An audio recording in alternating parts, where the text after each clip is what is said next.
അങ്ങനെ അവൾ രവിയിൽ നിന്നും എല്ലാ അർത്ഥത്തിലും അകലാൻ ശ്രമിക്കുകയായിരുന്നു. കിടക്കാൻ നേരവും രവി തൻ്റെ അടുത്ത് വന്ന് കിടക്കുന്നതോ ശരീരത്ത് തൊടുന്നതോ ഒന്നും അവൾക്ക് ഇഷ്ടപ്പെടുന്നതേയില്ലായിരുന്നു. അവൻ ഒരിക്കലും അവൾക്ക് വേറൊരു റിലേഷൻ ഉണ്ടെന്ന് സ്വപ്നത്തിൽ പോലും കരുതുന്നില്ല. പ്രസവത്തിൽ ഉണ്ടായ മാനസികമായിട്ടുള്ള എന്തെങ്കിലും അകൽച്ച ആയിരിക്കുമെന്നാണ് അവൻ കരുതിയത്. കുഴപ്പമില്ല, ശരിയാവും എന്നുള്ളതായിരുന്നു അവൻ്റെ വിശ്വാസം. അങ്ങനെ പൊക്കോണ്ടിരിക്കുകയായിരുന്നു. ഒരു ദിവസം രമ്യയുടെ കാമുകൻ മനോജും കൂടി ബസ് സ്റ്റോപ്പിൽ നിന്ന് സംസാരിക്കുന്നത് രവിയുടെ ഒരു കൂട്ടുകാരൻ കാണുന്നു. കൂട്ടുകാരൻ കുറച്ചു നേരം അവരെ വാച്ച് ചെയ്തു. നോർമലായിട്ടുള്ള ആൾക്കാരുടെ സംസാര രീതിയല്ല അവരുടേതെന്ന് മനസ്സിലായി. ഒരു പ്രണേതാക്കൾ സംസാരിക്കുന്ന രീതിയാണ് അത് കണ്ടപ്പോൾ അവന് മനസ്സിലായത്. അതിനുശേഷം രണ്ടുപേരും ബൈക്കിൽ കയറി പോകുന്നതും കണ്ടു. പിന്തുടരാൻ അവൻ നിന്നില്ല. അപ്പോൾ തന്നെ രവി വിളിച്ചിട്ട് പറഞ്ഞു, ഹലോ രവി, പിന്നെ ഞാനൊരു കാര്യം പറഞ്ഞിട്ട് എനിക്ക് വിഷമമൊന്നും തോന്നരുത്. എന്തു പറ്റി? അത് രമ്യയും ഒരു ആളും കൂടി ബൈക്കിൽ കയറി പോകുന്നു. കുറച്ച് നേരം ബസ് സ്റ്റോപ്പിൽ നിന്ന് സംസാരിക്കുന്ന കണ്ടു. അതിനുശേഷം ബൈക്കിൽ കയറി പോകുന്ന കണ്ടു.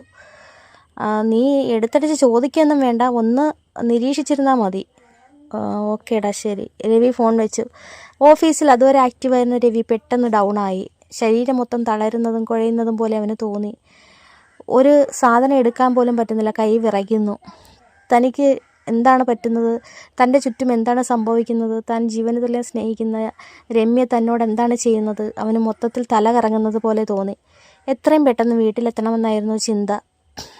പക്ഷേ ഇരിക്കുന്ന സീറ്റിൽ നിന്ന് എഴുന്നേൽക്കാൻ പോലും ആകുന്നില്ല. മറുവശത്ത് രമ്യയും മനോജും കൂടി ചായ കുടിക്കാനായി ഒരു ഹോട്ടലിലേക്ക് കയറി. അതിനുശേഷം അവിടെ നിന്ന് ചായയും പപ്സും ഒക്കെ കഴിച്ച് കുറച്ച് നേരം അവർ മുഖത്തോട് മുഖം നോക്കിയിരുന്ന് സംസാരിച്ചു. രണ്ടുപേരും പരസ്പരം കൈകൾ കോർത്തു പിണച്ചു. അതിനുശേഷം രമ്യ പറഞ്ഞു, എന്നോ ഇപ്പോൾ താമസിച്ചാണ് ചെല്ലുന്നത്. ഓരോ കാരണങ്ങളാണ് ഓരോ ദിവസവും പറയുന്നത്. ഞാൻ പോകട്ടെ? ഞാൻ നിന്നെ ബസ് സ്റ്റോപ്പിൽ കൊണ്ടുവിടാം. അങ്ങനെ അവൻ അവളെ ബസ് സ്റ്റോപ്പിൽ കൊണ്ടുവിട്ടു. അതിനുശേഷം ഒന്നും അറിയാത്ത പോലെ അവൾ ബസ്സിൽ കയറി വീട്ടിലേക്ക് വന്നു. രവി അവളെ ഇന്നത്തെ ദിവസം ഫോൺ വിളിച്ചതേയില്ല. എന്ത് പറ്റിയെന്ന് അവളിങ്ങനെ ചിന്തിച്ചു. വീട്ടിലെത്തിയതും അവൾ കൊച്ചിനെ എടുത്ത് കൊച്ചിൻ്റെ കാര്യങ്ങളൊക്കെ ചെയ്ത് വീണ്ടും കുറച്ച് നേരം ഫോണിൽ കുത്തിക്കൊണ്ടിരുന്നു. മനോജിനോട് ചാറ്റ് ചെയ്യുകയായിരുന്നു. അമ്മയുടെ അലർച്ച കേട്ട് ഫോൺ കൊണ്ടുവച്ച് പിന്നീടുള്ള കാര്യങ്ങളൊക്കെ ചെയ്യുകയായിരുന്നു. രവി താമസിക്കുന്നത് എന്താണെന്ന് അവളിങ്ങനെ ആലോചിച്ചു. സാധാരണ എന്നെ ഒന്ന് രണ്ട് വട്ടം വിളിക്കുന്നതാണ്.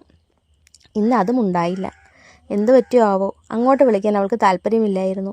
അവൾക്ക് ഫുൾ ടൈം മനോജിൻ്റെ ചിന്തയാണ്. പിന്നെ എങ്ങനെ രവി വിളിക്കാൻ തോന്നും? വേണമെങ്കിൽ ഇങ്ങോട്ട് വിളിക്കട്ടെ, ഇനി അങ്ങോട്ട് വിളിക്കാനൊന്നും പോകുന്നില്ല, അവൾ മനസ്സിൽ പറഞ്ഞു. അങ്ങനെ ഒരു 7 മണിയായപ്പോൾ രവി വന്നു.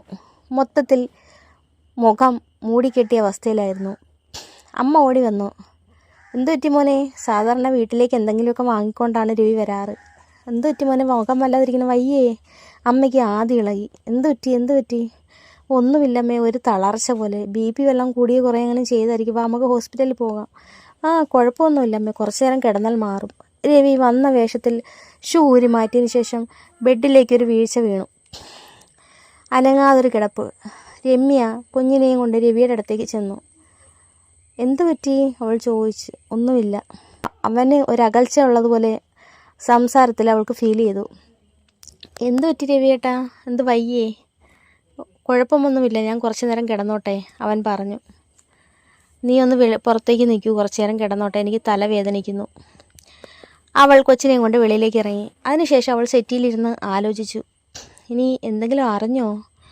ഭയങ്കര ഒരു മൂടിക്കെട്ടിയ അവസ്ഥയാണല്ലോ, വല്ലാത്തൊരു മൂകത.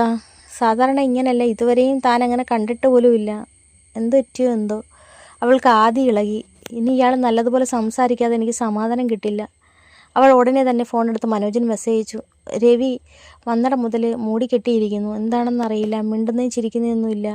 ആകെപ്പാടെ ഭയങ്കര സൈലൻറ്റ്. ഇങ്ങനെയല്ല, എന്തോ നമ്മുടെ കാര്യമെല്ലാം അറിഞ്ഞോ? അവൾ മെസ്സേജ് അയച്ചു. അവൾ മെസ്സേജ് അയക്കുന്നതിൽ അവളുടെ കൈക്ക് വിറയലുണ്ടായിരുന്നു. രവി ഇത് അറിഞ്ഞ് കാണുമോ എന്നുള്ള ടെൻഷനായിരുന്നു അവൾക്ക്. നീ സമാധാനമായിട്ടിരിക്കുക, അയാളൊന്നും അറിഞ്ഞു കാണത്തില്ല. മറുവശത്തു നിന്ന് മനോജ് അവൾക്ക് സ്ട്രെങ്ത് കൊടുത്തു. ഓക്കെ, ഞാൻ പിന്നെ വരാം, അവൾ പറഞ്ഞു.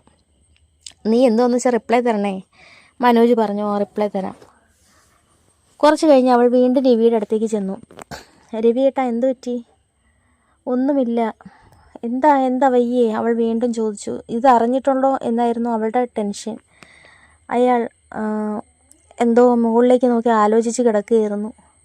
എൻ്റെ ജീവിതത്തിൽ മാത്രം എന്താ ഇങ്ങനെ? അയാൾ ചോദിച്ചു. എന്തു പറ്റിയിപ്പം?